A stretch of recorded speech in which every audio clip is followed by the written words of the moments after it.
Mga puso, aring balantayan naka-record ang FIVOC sa 78 ka-volcanic earthquake sumalin alas 12 sa Kagahon sa Enero 14 tubtob. Alas 12 kaina sa Kagahon, Enero 15. Busilingon, nadugangan sa 33 ka-volcanic earthquake sa unang record nga 45 kahapon. Yara sa intensity 1 tubtob intensity 4 ang pagtayog nga nabatsyagan sa pinakaporsyon sa La Carlota City, Negros Occidental, kag Kanlaon City sa Negros Oriental. Magluwas sa pagtayog, naka-record man sang ash emission sa bulkan nga nagdugay isang kapin 3 ka oras. Halin 6:37 tubtob 9:25 kaina sang aga.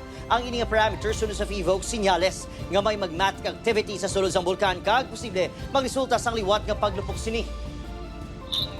Continuous nga ngayon, inisyal na precursor event to possible nga eruption. Sa subong lang, no, ginakan natin nga ning ash emission, pwede nga effects sa itong sining mga paglinog kahit paglabas ng aton nga sulfur dioxide